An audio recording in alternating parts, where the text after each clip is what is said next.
And yet the government's not taking control. It's the private sector that has the control. But it's our money. When I say government money, I mean your money, my money, your listeners' money, our taxpayer money is going in to bail out these guys that took big risks, lost, and now we're paying them off, and they are continuing to have all the power, the corporatocracy, the private businessmen. John Perkins, quick break, long segment coming up, lots of time to get into detail here. When we get back, I want to ask you, have they overplayed?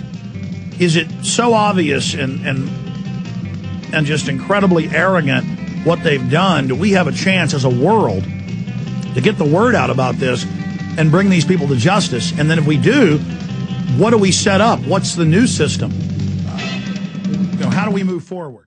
Let me tell you a little bit about one of our great sponsors, HomeGain.com. This is the place to get you started buying or selling a home, finding a realtor, and getting any real estate questions answered. Go to HomeGain.com and see what I'm talking about. All you need to do is type in your home address, and you will get an instant free estimate of your home's value online. This is a great way to be able to monitor the value of your home. And again, it's absolutely free. There are tons of tools to help you. For instance, if you want to remodel your home, go to HomeGain.com. Use their Home Sale Maximizer to help you determine which home improvements can most increase your home's value before you put it on the market. For 10 years, these folks have been helping home sellers and buyers. Visit their link at Infowars.com. Look for Max, the orange Home Gain Gorilla, to help you with any real estate needs you might have. You'll love this site. It's HomeGain.com, HomeGain.com. Check them out today. We took a little bacon and we took a little beans and we caught the bloody British in a town in New Orleans. We fired our guns and we were fighting the same people back in the 1830s we are today. It's simple. There's a class of people in ancient China, Japan, Europe. All humans act this way. They figure out how to corner and manipulate currencies and money. And these private families, these private banking cartels, and the allied corporations and military-industrial complex under them, they figured out how to engage in mass fraud, how to create fiat currency and credit out of nothing and then get the world for it. People will kill their grandma, for $1 million. Most people out there, a lot of them would. It's sad to say, that's $1 million made out of nothing. And so they're literally usurping the world through this. John Perkins, Confessions of an Economic Hitman, website's johnperkins.com. I got a bunch of questions for you now, and then anything you want to talk about that you think is most important for folks in the time we have left together today. But tell folks how to get Confessions of an Economic Hitman. I know you have the latest edition out, and also there's a new book coming out in the next 3-4 months. How folks get on the free mailing list there at your website so that they can get the latest news when the new book comes out at johnperkins.org. Yes, thanks, Alex. It's johnperkins.org, and just right up in the corner, there's a thing that says newsletter or also mailing list, and either one of those, just hit that and just put in your email address, and you'll be on my list. And the new book, the working title is Hoodwinked. An economic hitman exposes what's going on in the world today and how to change it, something like that. That title might change, but we'll be sending out an email a month or two before the book comes out and let everybody know where they can get it and what the title will be. It's being published by Random House Broadway Books, and it's going to be covering all of these things.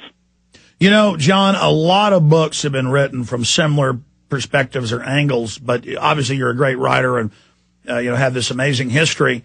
But why do you think from all the books out there that have been written, literally hundreds that I know of, exposing how this financial global oligarchy works, why do you think yours became a #1 bestseller and got so much attention? Well, I think Confessions became a bestseller because it's a true story about a guy in the trenches. It's not an academic treatise on this. It's not speculation. I only talk about things that I really did. I really experienced. It's my story, and I think it's a fun book to read because it's down to earth stories with a lot of conversations. A lot of people tell me it reads basically like a novel. It's not a novel. It's true. I kept a lot of notes. I know what I said in those conversations. So I think it's kind of fun to read.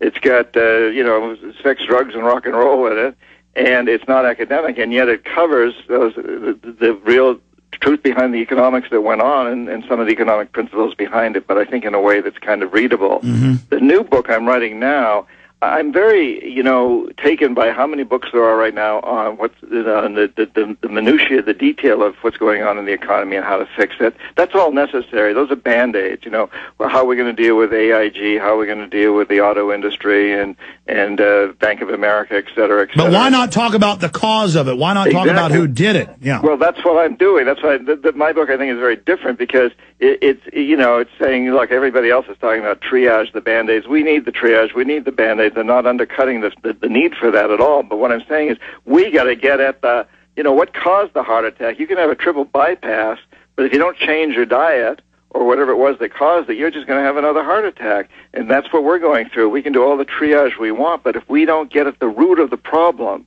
and change that, then we're not going to get anywhere. So well, John, that's what I was about to say. The so-called triage is giving the very criminals more power. That would be like if you had cancer and they said, how do we feed the cancer? How do we make it grow faster? How do we give it more power?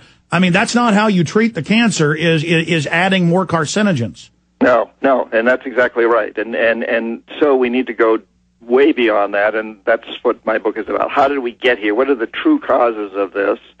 And what do we have to do to change that? And, of course, the true causes are fairly philosophical, and they're also the way that we all live, the lies that we ourselves have bought into and accepted, the icons that we have chosen to hold out as our heroes, a whole form of consumerism, the fact that we turn a blind eye to companies that are destroying rainforests in order to bring us cheap oil, and so many other things like that. And we really need to address those things, and I think have fun in doing it. I do not see this as onerous. I see this as a time of tremendous enthusiastic passion for moving forward. I think we're at a time in history, Alex, that's like the Industrial Revolution or the Agricultural Revolution, the time when city-states became nations. We're going through a truly transformational time. And if we allow it to happen in this transformation, a few people are going to become world rulers, and they're well on the way to that now, what I call the corporatocracy. But we do not need to allow that to happen. We can see this as a time when we can have a true turnaround, when we really can start to honor and embrace the principles that were espoused by the founding fathers of this country of, the right to life, liberty, and the pursuit of happiness, government for, of, and by the people. We've moved a long way away from that in the last 4 or 5 decades in this country. We need to, and in fact at other times in our history too, we need to move back into it now and go even further into it and look at it as a worldwide movement, not just a movement that's bracketed by the Rio Grande and the Canadian border and the Pacific and Atlantic Oceans. This is a global movement.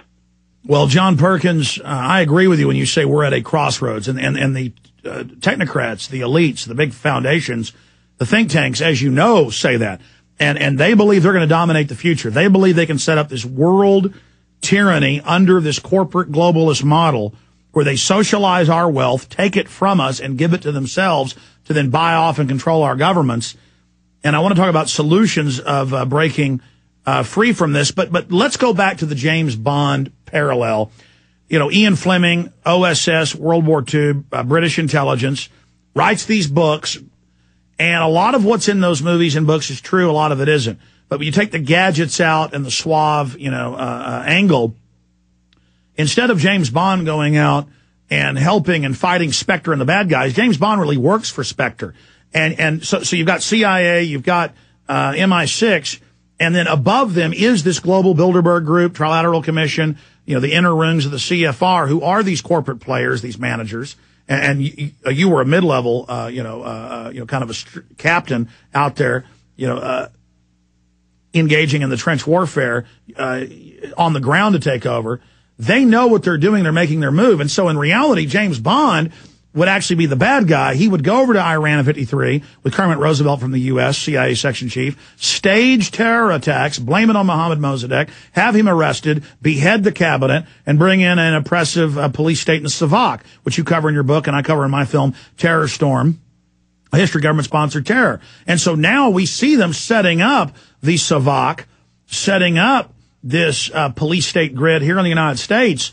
It's very, very frightening to realize they're going for broke. The establishment has committed, and I see radio, TV ads, print ads, domestic CIA, youth corps in the news saying they're going to spy on their neighbors. I mean, I have the headlines here today about, children being told spy on their neighbors and their parents and how to be paid to do it. I mean, I want people to understand this is really happening. So I kind of put out a lot of info there. Your comments on what I just said. Well, yeah, it's 1984. We're just a few years late. That's all.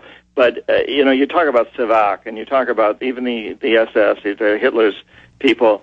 It's coming out that we weren't any better, and probably still aren't. I mean, all this stuff about torture and the degradation of the principles that we've always believed in. What did Savak do that was worse than what work that's coming out that we did to prisoners of war, to people that we thought could give us information, and now to have a former vice president continue to speak up and say it was the right thing what does that tell us, Alex? It tells us that we've reached a system of where people are very, very much trying to convince us that is the system that we need to live under.